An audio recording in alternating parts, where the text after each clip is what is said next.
Good morning, all of you. My name is Vikas Kumar from arts campus. I am a teacher of political science. आज हम start करने वाले class 11 के MCQ को discuss करने वाले पीवाईक्यू को. क्योंकि हम यहाँ पे क्या करेंगे कि चैप्टर वाइज हम चलेंगे, जितने भी हमारे चैप्टर है, ठीक है, क्लास 11 के, उसका हम क्या करेंगे, एमसीक्यू सारा करेंगे यहाँ पे. और क्लास 11 से देखते रहेंगे, क्योंकि क्लास इंपॉर्टेंट सबसे ज्यादा आप देखिएगा तो क्लास 11 बहुत ज्यादा इंपॉर्टेंस होता है, खासकर पॉलिटिकल साइंस का. क्योंकि देखिएगा 30 to 35% कहीं ना कहीं किसी भी पीसीएस का, यूपीएससी हो या बीपीएससी हो, ये सब का सिलेबस कवर करता है. जस्ट लाइक है, आप मान लीजिए इलेक्शन चैप्टर हो गया, एग्जीक्यूटिव हो गया, लेजिस्लेचर हो गया, जुडिशरी हो गया, most of the important fundamental rights हो गया, प्रियम्बल हो गया. तो आज हम नया सीरीज करने वाले हैं, आप ऐसे क्वेश्चन देखोगे. और क्लास 11 से आज हम ये देखें कैसे क्लास 11 रिलेट करता है कि आपको आगे की ओर तैयारी करवाता है. और यहाँ पे आप देखिएगा कि बहुत सारा क्वेश्चन है जो आपको बीपीएससी का प्रीवियस ईयर में पूछा गया, और कुछ ऐसे क्वेश्चन जो यूपीएससी के पीटी में क्वेश्चन पूछा गया. अब आपको बस देखना है कितना इजी है, बस सिंपल तरीके से उसको पढ़ना है और उसको सही करना है. तो फर्स्ट ऑफ ऑल हम डिस्कस करते हैं, स्टार्ट करते हैं चैप्टर वाइज. क्वेश्चन देखते हैं. सबसे पहले हम बात करते हैं, पहला क्वेश्चन की हम बात करते हैं. सबसे पहले क्या कर रहा है यहाँ पे, क्वेश्चन समझिएगा बिल्कुल, क्योंकि यहाँ रटना नहीं है, क्वेश्चन को समझना है. ठीक है, फर्स्ट ऑफ ऑल बात करते हैं, who made the constitution of India. Bharat का बात कर रहा है कि भारत का संविधान किसने बनाया. बहुत लोगों के मन में दिमाग में आता है और सबसे पहले नाम लेते हैं डॉक्टर भीमराव अम्बेडकर, कि इंडियन कॉन्स्टिट्यूशन किसने बनाया था, भीमराव अम्बेडकर. नहीं, भीमराव अम्बेडकर ने नहीं बनाया, वो पार्ट ऑफ थे कॉन्स्टिट्यूशन असेंबली के. तो इसका मतलब इसका करेक्ट आंसर क्या होगा आपका, गौर कीजिएगा. तो दी कॉन्स्टिट्यूशन असेंबली क्या होगा इसका आंसर आपका, कॉन्स्टिट्यूशन असेंबली इसका राइट आंसर होगा. और सबसे पहले कि वर्ड आया कहां से, the constitution assembly word first time coined by the M N Roy in 1934. तो याद रखिएगा कि ये जो वर्ड है, बात करें संविधान सभा, जो वर्ड है कि फर्स्ट टाइम कब आया, इसको क्वाइन आया नहीं, क्वाइन किया गया कब, तो ये आपका किया गया 1934 में, आपके किसके द्वारा, एम एन रॉय के द्वारा. देखिएगा क्वेश्चन का लेवल आप बस देखते जाइएगा, क्वेश्चन कितना इंपॉर्टेंट क्वेश्चन है जो आपको फ्यूचर के लिए बहुत काम देगा, आगे पीसीएस के लिए आपको काम देगा. अब यहाँ बात कर रहा है, और एक मिनट, इन सब के बारे में आपको विस्तृत पढ़ना है और नॉलेज करना है कि कैसे बना, कौन सा असेंबली का फॉर्मेशन कैसे हुआ, 1934 में क्या हुआ, 5 में क्या हुआ, 36 में क्या हुआ, 40 में क्या हुआ, कैसे 46, मतलब कैसे फॉर्मेशन होता है. इसके लिए आपको जानना पड़ेगा. हमारे आर्ट्स कैंपस का खुद का हमारा ऐप है, आप ऐप पे जाइए, वहां पे आपको डिटेलिंग स्टडी मिलेगा, आपको हर एक चीज के बारे में जानकारी दिया जाएगा. ठीक है, आगे चलते नेक्स्ट क्वेश्चन. कहता है सेकंड क्वेश्चन पे आते हैं. कहता है which of this is not a function of the constitution. ध्यान दीजिएगा, बात कर रहा है यहाँ पे not a function of the constitution, इनमें से कौन है जो कॉन्स्टिट्यूशन का फंक्शन नहीं है. तो पहला क्वेश्चन क्या है कि यह नागरिकों के अधिकार की गारंटी देता है. ठीक है, हमको पता है क्या है कि ये नागरिकों के आधार की गारंटी देता है. हमारा कॉन्स्टिट्यूशन बोलता है कि हम नागरिकों के आधार की गारंटी देते हैं. हम यहाँ इनकी राइट ऑफ द सिटीजन की बात करें. सेकेंड क्या कहता है यहाँ पे, यहाँ पर it give the guarantee of the right of the citizen. ठीक है, ये भी सही है आपका. तीसरा कहता है it mark out different sphere of the power of the different branch of the government. और क्या कहता है, क्योंकि हमारा जो क्वासी फेडरल स्ट्रक्चर है, हमारा पता है आपको, सेंटर को भी पावर है, स्टेट को भी पावर है, तुम्हारा आपको ग्राम पंचायत को भी पावर है, तो डिस्ट्रीब्यूशन है पावर का हमारे यहाँ. तो ये देखते, ये भी स्टेटमेंट सही है. नेक्स्ट कहते हैं it ensure that good people come to the power. क्या हमारा कॉन्स्टिट्यूशन ये इंश्योर करता है कि बस अच्छे लोग हमारे राजनीति या पॉलिटिक्स में आए. आप भी देख सकते हो हमारा अभी क्या रिकॉर्ड है, हमारे एमएलए और एमपी के ऊपर कितने सारे चार्ज पहले से केस चल रहे हैं, आपके बहुत सारे केस चल रहे हैं या फिर केस अभी पेंडिंग है. तो क्या लगता है इसका आंसर, कि ये सुनिश्चित करता है, ये नहीं सुनिश्चित करता है कि अच्छे लोग सत्ता में आए. ठीक है, और अगला क्या है, it gives expression of the some share value.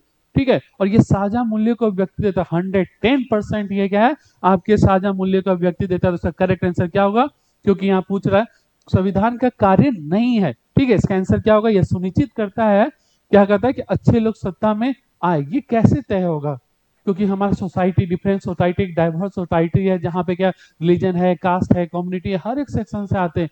और इन चीज छोड़ के एक क्वेश्चन सी है जो इसका करेक्ट आंसर है. ठीक है, आपको समझ में आ रहा है, बिल्कुल देखिएगा, क्योंकि ये ऐसा क्वेश्चन है जो आपको यूपीएससी बीपीएससी और आने वाला बीपीएससी जो 70 है उसके लिए भी आपको फोकस करेगी. बहुत ज्यादा चांस है कि ऐसे क्वेश्चन उसमें आएंगे. नेक्स्ट क्वेश्चन की बात करते हैं कि नेपाल में वर्ष में बाद बहुदलीय व्यवस्था, नेपाल मल्टी पार्टी सिस्टम. याद रखिएगा क्या बोला, मल्टी पार्टी सिस्टम. आपको पता है कि नेपाल का कॉन्स्टिट्यूशन अभी ज्यादा हाल फिलहाल का ही है, लगभग 5 टाइम्स चेंज हो चुका है नेपाल का कॉन्स्टिट्यूशन आपको. पर यहाँ पे बात कर रहा है कि कह रहा है कि मल्टी पार्टी सिस्टम स्टार्टेड। कब हुआ मल्टी पार्टी सिस्टम? चार ऑप्शन है, अंदाजा लगाइए। तो मैं बोल रहा हूँ कि हाल फिलहाल में। तो इसमें आपको हाल फिलहाल में क्या दिख रहा है? तो सबसे लास्ट में क्या दिख रहा है आपको? 1990। तो इसका करेक्ट आंसर क्या हो जाएगा आपका? 1990। ठीक है, अब बात कर रहे हैं सबसे इंपॉर्टेंट क्वेश्चन एक इसमें, जो आपका ये बीपीएससी का 62 का ये पीटी का क्वेश्चन है, जिसमें पूछा गया है the freedom of speech and expression falls out under which article? Which article?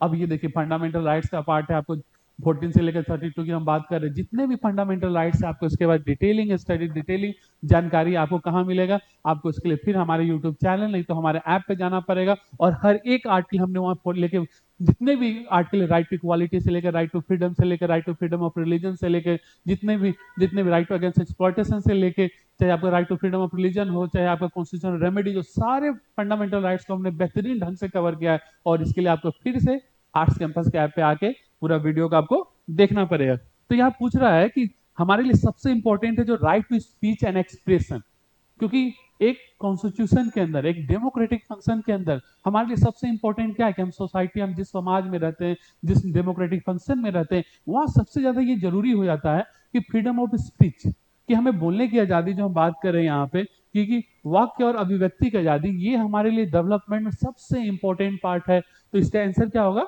तब गौर कीजिएगा, आर्टिकल 19 अनुच्छेद 19। तो एकदम दिमाग में रखना है कि right to freedom of speech and expression कौन सा आर्टिकल से रिलेट करता है? आर्टिकल 19 से रिलेट करता है। क्वेश्चन देखते जाइए बस। नेक्स्ट बात करें, the idea of our preamble is borrowed from the constitution. किस कॉन्स्टिट्यूशन से हमारा क्या है यहाँ पे बोरो किया गया? बहुत इंपॉर्टेंट, प्रीएम्बल से। आपके इसमें प्रीएम्बल का बहुत सारा क्वेश्चन दिया गया है। अब कल आपका लाइव क्लास होने वाला, कल शाम में आपका 4 बजे लाइव क्लास, हो सका मैं करूं या माधव सर आपको लाइव क्लास करवाएंगे वहां पे। और प्रीएम्बल के बारे में जितना डिटेलिंग स्टडी है वो आपको लाइव क्लास में देंगे। इसके लिए आपको 4 से 6 बजे तक आर्ट्स कैंपस के ऐप पे और आर्ट्स कैंपस के यूट्यूब पे आपको बने रहना है। और जितना अच्छे से आप बने रहिएगा उतना अच्छा से आपको प्रीएम्बल, क्योंकि most of the important part है प्रीएम्बल हमारे कॉन्स्टिट्यूशन का। और आपको सारा जानकारी का लाइव क्लास में आपको माधव सर या विकास सर या मैं खुद भी आपको दूंगा। मैं अब बात कर रहा हूँ क्वेश्चन पे आते, the idea of our preamble borrowed from the constitution. में फिर बोल रहा हूँ, ये बीपीएससी का क्वेश्चन है आपका, बीपीएससी ये 65 का फिर ये क्वेश्चन है यहाँ पे, किस कॉन्स्टिट्यूशन से लिया गया? तो याद रखिएगा इसका करेक्ट आंसर क्या है? यूएस। इसका करेक्ट आंसर क्या है? यूएस कॉन्स्टिट्यूशन से प्रीएम्बल लिया। अच्छा, यूएस कॉन्स्टिट्यूशन प्रीएम्बल क्यों लिया गया? तो आपको पता है यूएस बहुत पहले आजाद हुआ है, तो सबसे पहले प्रीएम्बल को अडॉप्ट भी किसने किया? एक क्वेश्चन फिर यहाँ बनता है कि कौन सा देश है, first of the on country कौन सा है जिसने सबसे पहले प्रीएम्बल को अडॉप्ट किया है? तो इसका आंसर क्या होगा आपको पता है, इसके अनुसार भी हम देख सकते हैं। तो उसका आंसर क्या होगा? यूएस होगा, बिल्कुल सही जवाब। अब नेक्स्ट क्वेश्चन पे आ रहे हैं, कहता है यहाँ पे the world that does not appear in the Indian constitution. इसमें कहता है कि कौन सा जो शब्द है जो भारतीय संघ में नहीं आता है। ठीक है, भारतीय संघ में नहीं आता है। तो बात कर रहे हैं यहाँ पे, 4 ऑप्शन है आपको, कहता है सोवरीन, फेडरल, फेटर्निटी और रिपब्लिक। ठीक है, तो इसका करेक्ट आंसर क्या है? फेडरल। इसका करेक्ट आंसर क्या है? फेडरल। अब एक बात बताइएगा, फेडरल क्यों? अब सोचिए क्यों? क्योंकि अमेरिका में क्या है? फेडरल स्ट्रक्चर है, और हमारे यहाँ क्या है? क्वासी फेडरल है। बात समझे ना? और क्या क्वेश्चन पूछ रहा है कि the word that does not appear in the Indian constitution, क्योंकि हमारे यहाँ क्या आपका क्वासी फेडरल सिस्टम है, ना कि फेडरल सिस्टम है। करेक्ट, बिल्कुल। तो इस चीज को रखिए, कैसे हम डिटेलिंग कर रहे हैं क्वेश्चन को उस पर भी ध्यान रखिएगा कि एक क्वेश्चन से 2, 2 से 3 ऐसे ही आगे बढ़ा जाता है। नेक्स्ट क्वेश्चन पे आते हैं।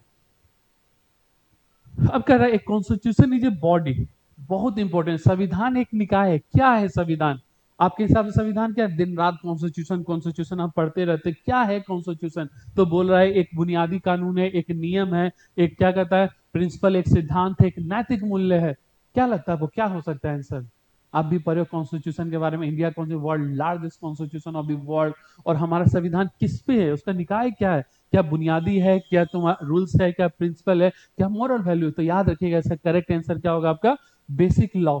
इसका करेक्ट आंसर क्या होगा? बेसिक लॉ, बिल्कुल सही। इसका करेक्ट आंसर क्या होगा आपका? Basic law. नेक्स्ट क्वेश्चन पे आते हैं, कहता है body of fundamental principle according to which state is कहता है कॉन्स्टिट्यूटेड नोन एज। कहता है मौलिक सिद्धांत का एक निकाय, मौलिक सिद्धांत का एक निकाय जिनके अनुसार एक राज्य का गठन किया जाता है क्या कहलाता, क्या कहलाता है? क्वेश्चन आपको क्या लगता है 11 का क्वेश्चन इतना इजी है?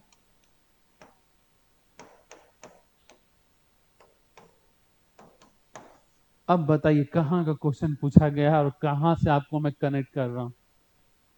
इसीलिए बोल रहे हैं आपको अच्छे से पॉलिटिकल साइंस सीखना है, हर एक सब्जेक्ट। तो हमारे आर्ट्स कैंपस के ऐप पे आइए, हमारे आर्ट्स कैंपस के यूट्यूब पे आइए और देखिए कितना इजी क्वेश्चन है। आपको यूपीएससी ऐसे क्वेश्चन को ही टारगेट करता है। तो हम आगे अभी के लिए नहीं, हम फ्यूचर के लिए भी तैयार कर रहे हैं। तो इसका करेक्ट आंसर क्या हो जाएगा आपका? कॉन्स्टिट्यूशन। याद रखिएगा कि मौलिक सिद्धांतों का एक निकाय जिनके अनुसार एक राज्य का गठन किया जाता है, that's called the constitution. Next question पे फिर हम चलते हैं यहाँ पे। अब बात कर रहा है कि India borrow the provision of the first past post of the system. आपको पता है first past the post, APTP. क्या है एपीटीपी? हमको पता है APTP they are the two types of electoral system, पता ना? एक एपीटीपी हो गया, दूसरा पीआर सिस्टम हो गया, फर्स्ट पास्ट द पोस्ट, और दूसरा क्या हो गया? Proportional representation. तो इंडिया में जो लोकसभा का इलेक्शन होता है आपको पता है किस तरह से होता है? एपीटीपी के फॉर्म में होता है। जबकि हम राज्यसभा का इलेक्शन देखते हैं तो किसके फॉर्म में होता है? PR with STV. पीआर क्या है आपका? STV, single transferable vote system के थ्रू होता है। तो यहाँ जो क्वेश्चन पूछा गया है कि जो हम सिस्टम बोरो किए हैं, एफपीटीपी सिस्टम लाए हैं, किस देश से हमने बोरो किया है? आपको पता है, इसे पढ़ा चुके हैं आपको। इसका करेक्ट आंसर क्या है? British constitution. कहां से बोरो किया गया? British constitution. एकदम याद रखिएगा इस बात को। कैसे बोले कि एफपीटीपी इलेक्ट्रोल सिस्टम है, पीआर एपीटीपी कहाँ? लोकसभा में। यदि स्टेट कोई बाई चांस ये पूछ ले कि एपीटीपी क्या स्टेट में यूज होता है? बिल्कुल होता है। आपका लेजिस्लेटिव असेंबली में यूज होता है। आपके विधायक कैसे बनते हैं? इसी के थ्रू तो बनते हैं, first past the post system के थ्रू इलेक्शन होता है। जबकि वही मेंबर ऑफ पार्लियामेंट किसके थ्रू होता है आपका? पी, वो भी एपीटीपी के थ्रू होता है। पर राज्यसभा के एमपी किसके थ्रू? याद रखिएगा पीआर के through, with STB, single transferable vote system. Next question पे आते हैं हम। कहता है कि विच of the following provision of the Indian constitution was pass without virtually any debate.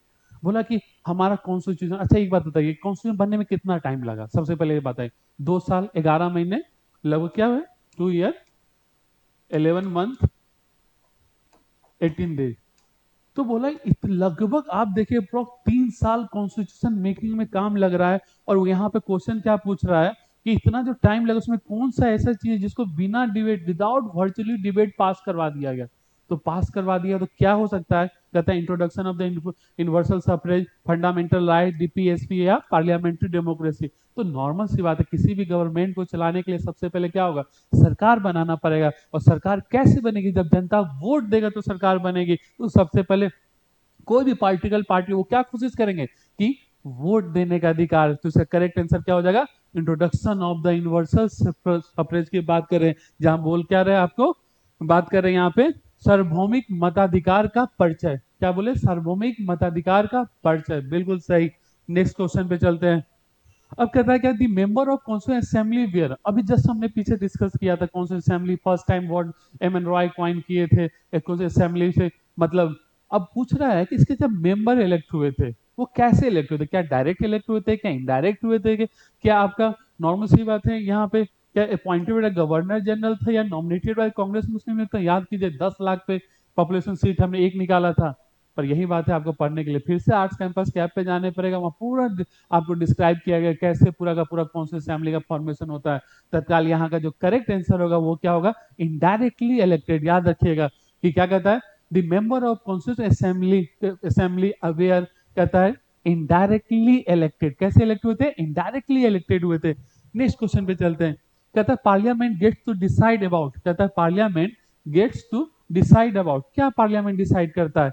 अब गौर कीजिएगा, बहुत इंपॉर्टेंट क्वेश्चन है जिसको लेके बार बार कंट्रोवर्सी भी होता है कि पार्लियामेंट का सुपरमेसी क्या, जुडिशरी का सुपरमेसी, कि पार्लियामेंट क्या, पार्लियामेंट के पास क्या पावर है, जुडिशरी को लेके क्या पावर है? हमेशा दोनों के बीच में आपको कॉन्फ्लिक्ट दिखता है। शुरू चाहे इंदिरा गांधी के समय से हम देख चुके हैं, या दिल्ली का बॉस कौन केजरीवाल के समय उस समय देख सकते हैं, या एलजी से रिलेटेड वो हम देख चुके। तो यह पूछ रहा है कि पार्लियामेंट क्या डिसाइड, क्या लॉ को डिसाइड करेगा, जुडिशरी को डिसाइड करेगा?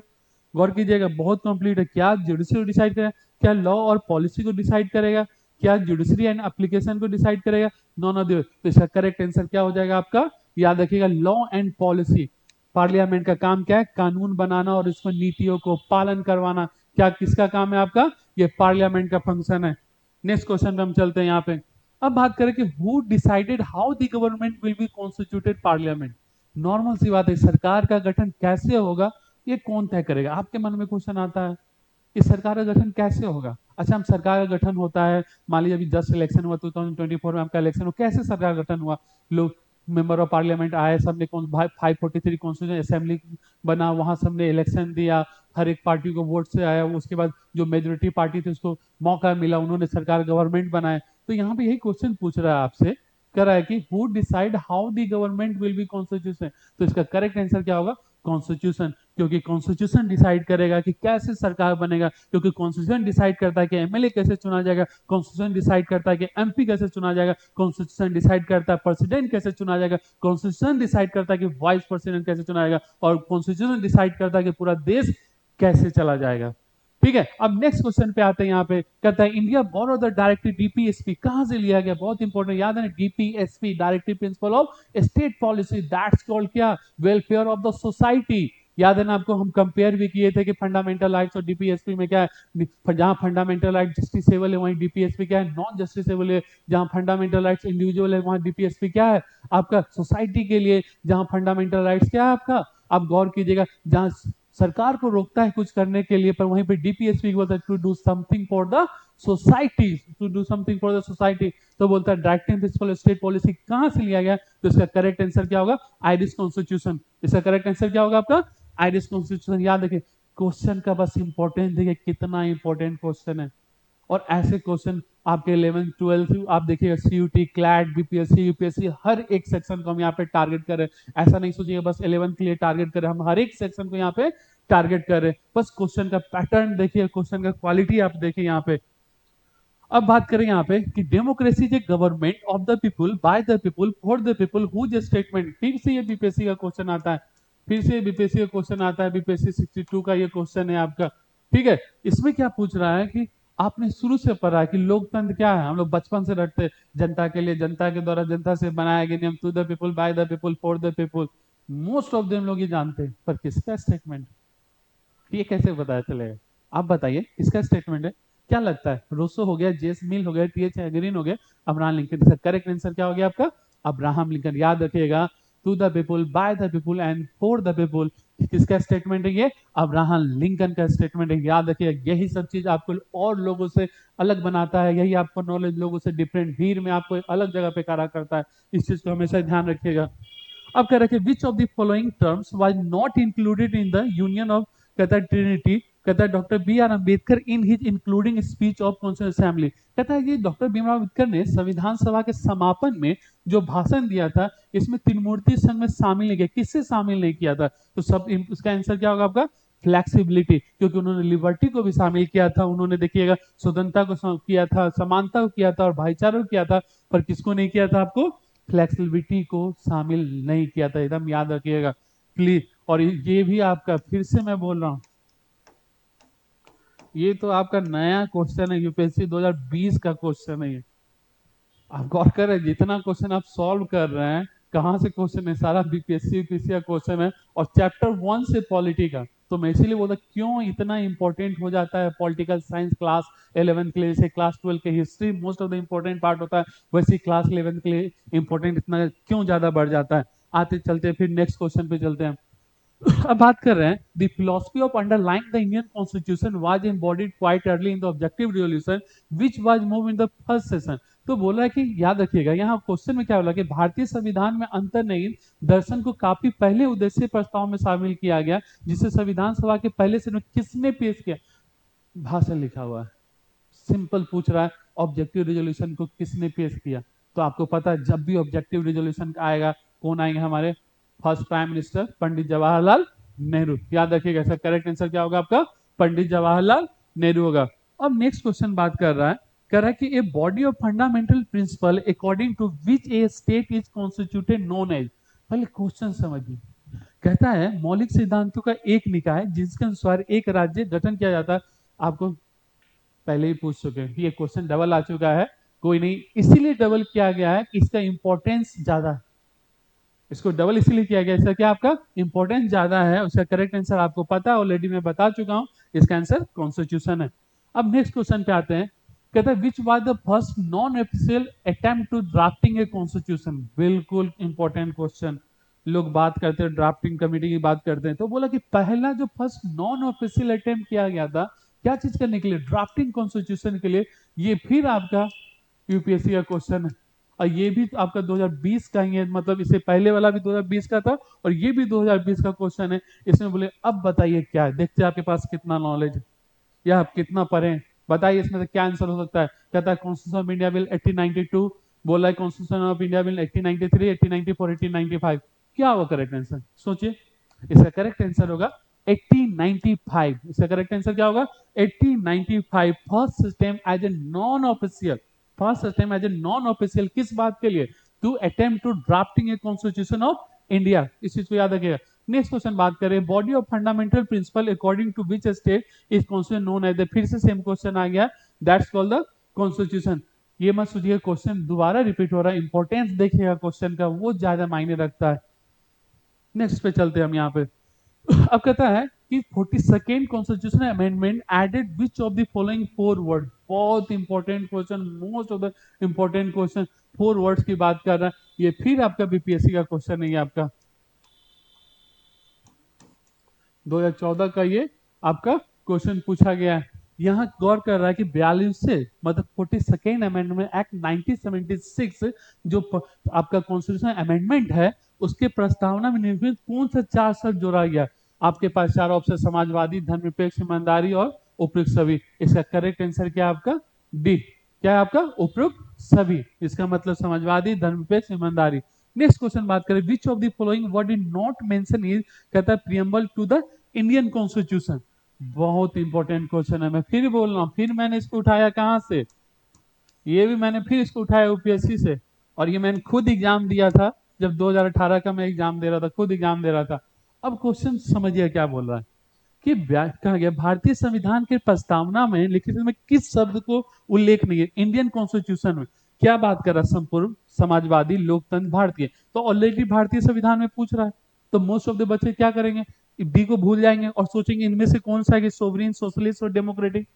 पर एक मिनट रुक दिए, वी बात समझ रहे क्या, इंडियन पीपुल। तो इसका बोलता है वो कौन सा आंसर इसका डी होगा। और मैं बोल रहा हूँ बहुत बच्चे गलत करेंगे इसमें आपका क्वेश्चन आंसर, इसीलिए याद रखिएगा कि विच of the following words is not mention in the preamble of the Indian constitution, that's क्या है इंडियन। इसका करेक्ट आंसर क्या हो गया आपका इंडियंस हो गया। नेक्स्ट क्वेश्चन पे चलते हैं। अब कहता है कि विच was the first non official attempt in कहता ड्राफ्टिंग कॉन्स्टिट्यूशन। ये फिर से क्वेश्चन आ चुका है आपका, डबल रिपीट है, तो आपका हमने अभी रिवाइज करवाया था, 1895 हो गया। अब कहता है कि इंडिया बोरो द डीपीएसपी, ये भी आपका हम पहले ही बता चुके हैं, ये आपका आयरिश कॉन्स्टिट्यूशन से बोरो किया गया। ये फिर से आपका क्वेश्चन रिपीट हो रहा है, पर रिपीट पे नहीं जाइए, अभी क्वेश्चन के मेरिट पे जाएगा, कितना इंपॉर्टेंट क्वेश्चन है ये आपके लिए। अब बात कर रहे हैं, in the constitution assembly of India the chairman of the union. याद रखिए जब भी यूनियन कॉन्स्टिट्यूशन कमेटी, याद ना 8 मेजर कमेटी, 8 कितने टोटल मेजर कमेटी की हम बात करें, टोटल मेजर कमेटी कितने थे 8 मेजर कमेटी, उसमें से एक कमेटी क्या था आपका यूनियन कॉन्स्टिट्यूशनल कमेटी, उसके हुई the chairperson of the Indian constitution, तो दैट्स याद रखिए जवाहरलाल नेहरू। तो याद है कभी भी यूनियन की बात आए तो आप दिमाग में किसको रख लीजिएगा, आपको पंडित जवाहरलाल नेहरू का आप दिमाग में रखिएगा। अब कह रहा है who are you that state responsive to need individual must provide them and a means कहता है there need to the communicate. फिर से बोल रहा हूं 2018 का फिर से ये आपका पीटी का क्वेश्चन है, यूपीएससी का आपका। और सोचिए क्वेश्चन का पैटर्न देखिए, किसने तर्क दिया कि व्यक्ति की आवश्यकताएं, नीड ऑफ द ह्यूमन, बात कर रहा पर्सन कि व्यक्ति की आवश्यकताओं की प्रति उत्तरदायी, कि एक आम आदमी को जो नीड है, जो बेसिक नीड है, उसकी उत्तरदायी किसको लेना, उत्तरदायी राज्य को उन्हें वे साधन उपलब्ध कराना चाहिए, कि स्टेट को चाहिए कि जो किसी भी पीपुल है उस स्टेट में रहते उसकी रिस्पॉन्सिबिलिटी स्टेट को लेना चाहिए। तो बोलो ये स्टेटमेंट खतरनाक स्टेटमेंट, किसका स्टेटमेंट है। चार ऑप्शन है, बाल गंगाधर तिलक, राजा राम मोहन राय, भगत सिंह और जवाहरलाल नेहरू। इसका करेक्ट आंसर क्या है आपका राजा राम मोहन राय। करेक्ट आंसर क्या हो गया आपका इसका राजा राम मोहन राय द करेक्ट आंसर ऑफ ये स्टेटमेंट याद रखिएगा। किसने तर्क दिया था कि व्यक्ति की आवश्यकताओं के प्रति उत्तरदायी राज्य को उन्हें वो साधन उपलब्ध कराने चाहिए जिनके द्वारा आवश्यकताओं के संप्रेषित किया जा सकता है। तो दैट्स राजा राम मोहन राय। अब आते हैं the preamble of our constitution reads, फिर मैं बात कर रहा हूं 2019 यूपीएससी। अब सोचिए क्वेश्चन कहां से मैं पूछ रहा हूं और क्यों क्लास 11th इतना इंपॉर्टेंट क्वेश्चन हो रहा है कि यहाँ बात कर रहा है कि the preamble of our constitution reads, क्या है इसका करेक्ट आंसर फॉर्म क्या होगा आपका। तो बोला है कि क्या सोशलिस्ट सोवरेन सेकुलर डेमोक्रेटिक। तो इसका करेक्ट आंसर याद रखिए, याद करें एसओ से स्टार्ट होता है, एसओ से सोवरेन, एसओ से सोशलिस्ट, उसे इसका क्या सेकुलर डेमोक्रेटिक रिपब्लिक, तीनों एस से हो गया तो एसओ सोवरेन, सोवरेन हो गया, सोशलिस्ट सेकुलर डेमोक्रेटिक रिपब्लिक। तो इसका करेक्ट आंसर क्या हो जाएगा आपका, याद रखिए सोवरेन सोशलिस्ट सेकुलर और क्या है आपका डेमोक्रेटिक रिपब्लिक। नेक्स्ट क्वेश्चन पे चलते हैं।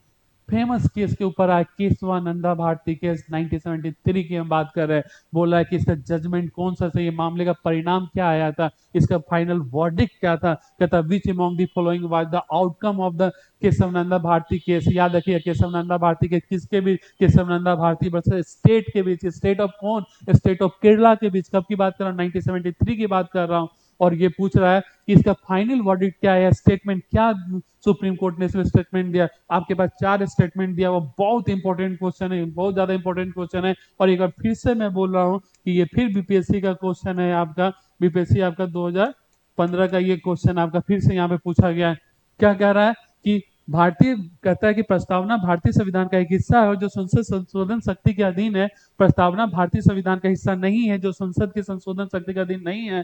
प्रस्तावना संसाधन का एक हिस्सा है लेकिन संसद के शोधन के शक्ति अधीन नहीं है। प्रस्तावना संविधान का हिस्सा नहीं है बल्कि संसद के। अब यहाँ सिंपल सी बात है, वर्ड इसका करेक्ट आंसर क्या होगा यार, ए preamble is a part of a Indian constitution, preamble is a part of a Indian constitution and subjected to amendment the power of the parliament। ये पार्ट ऑफ द कॉन्स्टिट्यूशन और amendment कर सकती है, कौन कर सकती है, पार्लियामेंट अमेंडमेंट कर सकती है। बिल्कुल करेक्ट आंसर, एकदम बने रहिएगा हमारे साथ, क्वेश्चन देखते रहिए बस। कहते हैं preamble to the Indian constitution aim to secure, preamble का क्या मकसद था, क्या सिक्योर करता है प्रियम्बल। तो कहता है 4 ऑप्शन है आपके पास, उसका करेक्ट आंसर हो जाएगा आपका dignity of individual, unity and integrity of the nation. Normal से प्रियम्बल क्या कहता है, प्रियम्बल कहता है क्या है कि व्यक्ति की गरिमा, क्या कहता है, व्यक्ति की गरिमा, राष्ट्र की अखंडता, व्यक्ति की गरिमा, राष्ट्र की अखंडता और क्या बोलते हैं, राष्ट्र की एकता।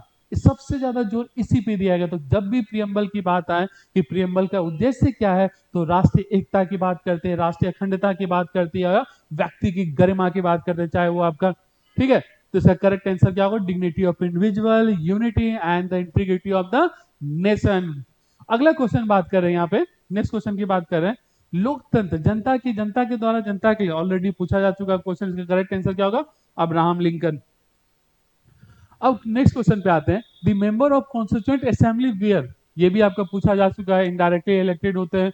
विच of the following describe as the soul of the constitution, ये इंपॉर्टेंट, हम याद रखिए संविधान की आत्मा के रूप में वर्णित है। किसको हम संविधान की आत्मा कहते हैं, तो आपको पता है इसमें क्या है आपका प्रियम्बल है। तो जब भी याद आए क्वेश्चन है कि soul of the Indian constitution that's called preamble. But रुक जाइए, पर दोबारा पूछा कि सोल ऑफ, सोल एंड क्या, बिल्कुल क्या बोलते हैं, सोचिए, soul of the Indian constitution तो प्रियम्बल हो गया, पर आर्टिकल 32 कॉन्स्टिट्यूशनल रेमेडीज, याद है ना, heart and soul of the Indian constitution. ठीक है, कोई पूछ ले आपसे कि heart and soul of the Indian constitution क्या है, तो आर्टिकल 32 है जिसको हम लोग कॉन्स्टिट्यूशनल रेमेडीज बोलते हैं, इसको याद रखिएगा। और एक क्वेश्चन और इससे रिलेट होता है कि heart of the fundamental rights, की फंडामेंटल राइट्स में हार्ट कौन है, तो that's article 21 right to life and liberty, that is वो आपका क्या है, heart and of the fundamental right. Next question पे फिर से हम चलते हैं यहाँ पे। अब बात कर रहा है कि 42 constitution amendment added which of the term in the preamble, कौन सा वर्ड ऐड किया गया। आप गौर कीजिएगा, बहुत इंपॉर्टेंट क्वेश्चन है कि 42nd अमेंडमेंट 1976 में कौन सा शब्द जोड़ा गया है, क्या सोशलिस्ट, सेकुलर, सोवरेन या both A and B, both A and B. क्या करेक्ट आंसर है इसका, इसका करेक्ट आंसर होगा ए एंड बी, क्योंकि हम पहले पर एसओ याद कीजिए, एसओ से याद है ना, तो सोशलिस्ट हो गया, फिर क्या था आपका याद कीजिएगा, सेकुलर, सेकुलर भी था, डेमोक्रेटिक भी था, रिपब्लिक भी था, गौर कीजिएगा। पर ये पूछा कि 42nd अमेंडमेंट एक्ट 1976 में किसको ऐड किया गया, तो याद रखिएगा सोशलिस्ट को ऐड किया गया और किसको, सेकुलर को। एकदम इंपॉर्टेंट है, एग्जाम में आता है, बहुत ज्यादा ये एग्जाम में आता है। अब ये भी याद रखिएगा, ये भी आपका यूपीएससी में पूछा गया क्वेश्चन, ये भी आपका 2021 का क्वेश्चन, ये भी ज्यादा पुराना नहीं है, 2021 का ये भी क्वेश्चन पूछा गया। बस क्वेश्चन देखते जाइए, देखिए कहाँ से पूछा जा रहा है और किस क्लास का, मतलब 11 से इतना सारा क्वेश्चन बीपीएससी यूपीएससी पॉलिटी में टारगेट करती। बस आपको कुछ नहीं करना है, थोड़ा सा पढ़ना है, मेहनत करना है। लाइफ में कभी भी मेहनत से घबराना नहीं है, क्योंकि आज मेहनत नहीं कीजिएगा तो लाइफ में कल आपका सक्सेस पाने का संभावना बहुत कम हो जाएगा। तो इसके लिए हमारे साथ बने रहिए, आपको हम जितने अच्छे से नॉलेज दे सकते हैं उतना बेहतरीन ढंग से आपको हम बता सकते हैं। अब नेक्स्ट क्वेश्चन पे आते हैं, कहते हैं which of the following true about the preamble, कहते हैं इसमें सही कौन है प्रियम्बल के बारे में। It is a source of power of legislature and the source of source, कहता है provision is a power of the, it is a justiciable, the provision are enforceable court by the, कहता है कौन सा सत्य है। याद रखिए 34 का क्या पूछा जा रहा है, कौन सा सत्य है, तो याद रखिएगा फोर्थ नंबर, इसका फोर्थ क्या है देखिएगा, ए बी सी डी, ठीक है, क्या होगा डी, इसका करेक्ट आंसर क्या है आपका डी, उपयुक्त में से कोई नहीं, ठीक है। क्योंकि आपको पता है अभी हम जस्ट डिफरेंस बताए थे, याद है ना, किसके बीच, फंडामेंटल राइट्स और उसमें प्रियम्बल, डीपीएस उसी तरह बोलता है कि प्रियम्बल जस्टिसेबल नहीं है, इट्स प्रोबी इनफोर्सेबल, ये कोर्ट में इनफोर्सेबल नहीं है, जैसे बात कर रहे हैं। फिर source of the power legislature, कहाँ से ये सोर्स ऑफ पावर देगा यार, क्योंकि सोर्स ऑफ पावर कौन है, ये माइटोकॉन्ड्रिया नहीं है, सेल का सोर्स ऑफ पावर है, ये क्या है, कॉन्स्टिट्यूशन है। सोर्स ऑफ पावर क्या होगा आपका, कॉन्स्टिट्यूशन होगा आपका।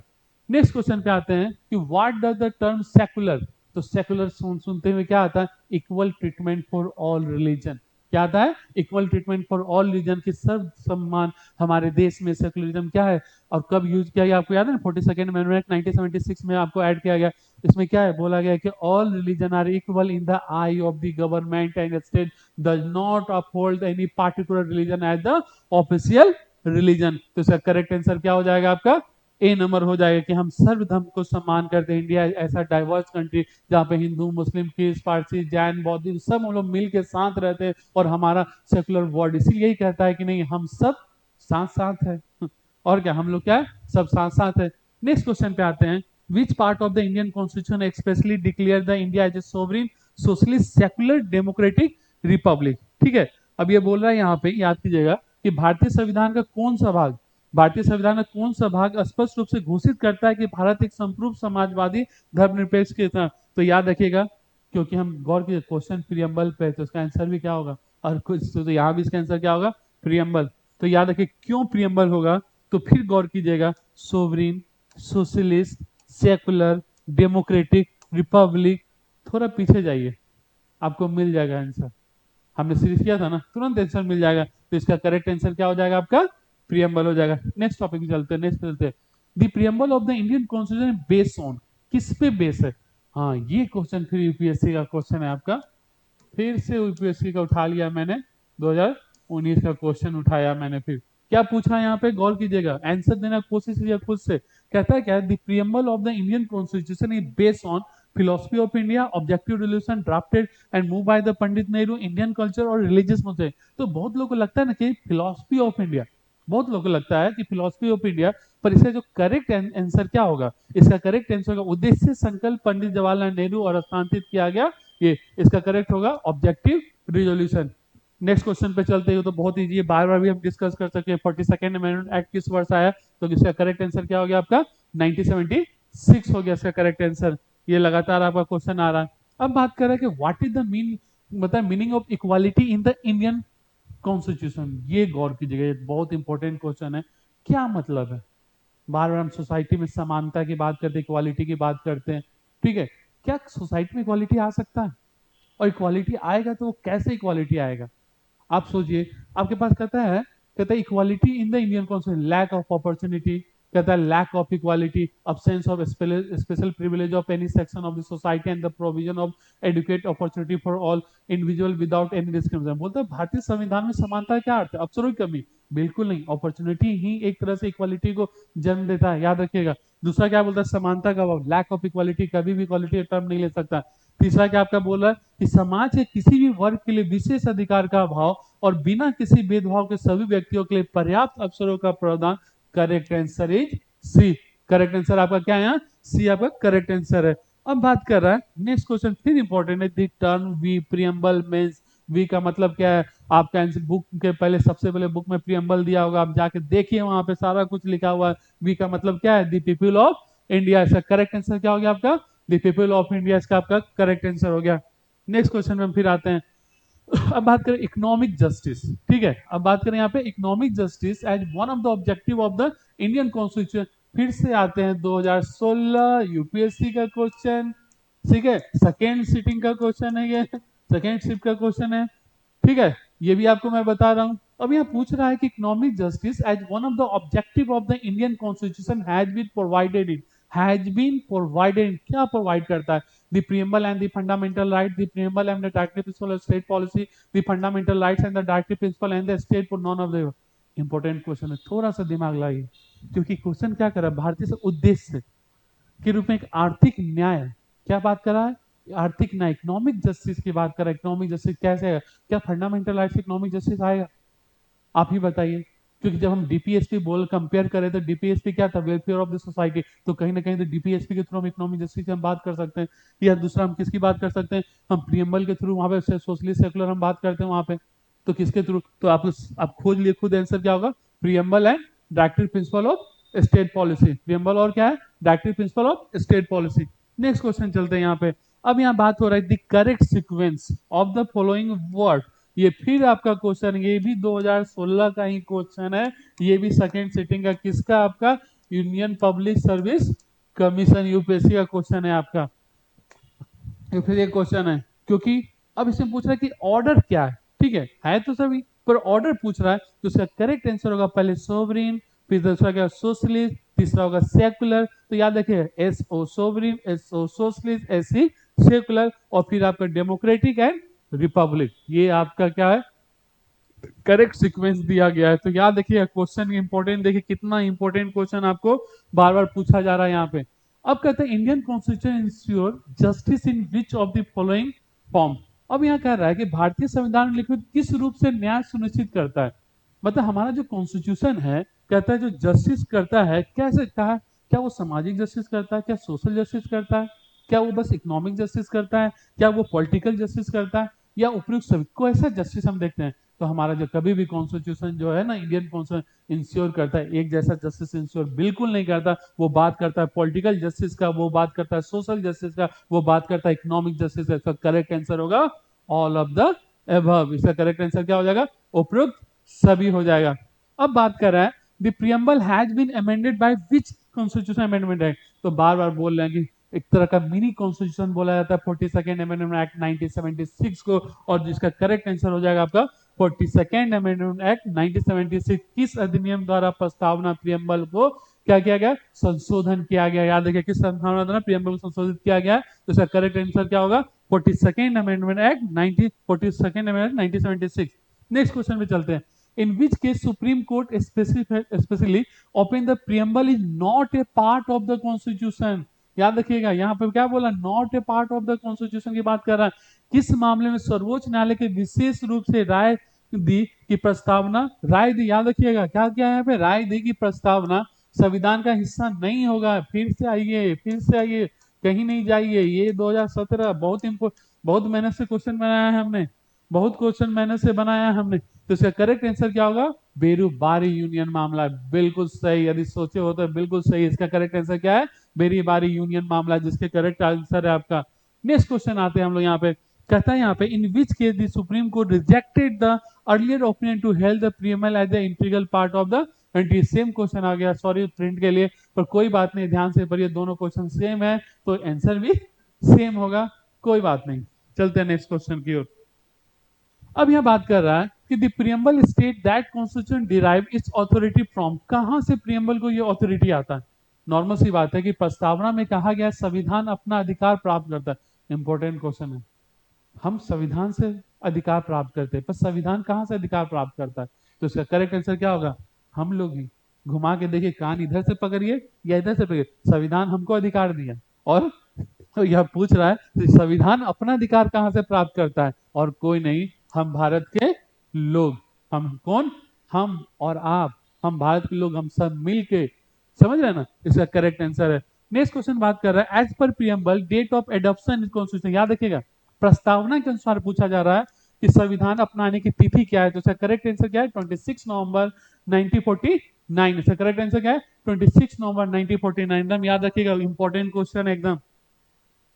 नेक्स्ट क्वेश्चन की बात कर रहे हैं, कह रहा है कि the constitution of which country was the first begin in preamble, बहुत इंपॉर्टेंट क्वेश्चन, याद कीजिए, इससे पहले भी आपको थोड़ा इसका डिटेलिंग दिया हुआ हूं मैं।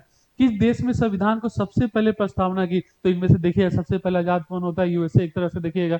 यदि बाद में हम बात करें यहाँ पे तो भारत से पहले आजाद कौन होता है, यूएसए, तो इसका करेक्ट आंसर क्या हो जाएगा आपका यूएसए।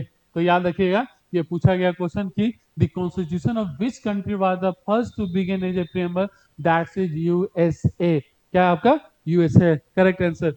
अब कहता है यार नेक्स्ट क्वेश्चन पे आते हैं, यहाँ पे कहता है the ideal of justice social economic और पॉलिटिकल, याद रखिए अभी हम बात करें हमारा कॉन्स्टिट्यूशन क्या बिहेव करता है, सोशल जस्टिस की बात करता है, इकोनॉमिक जस्टिस की बात करता है, पॉलिटिकल जस्टिस की बात करता है यहाँ पे।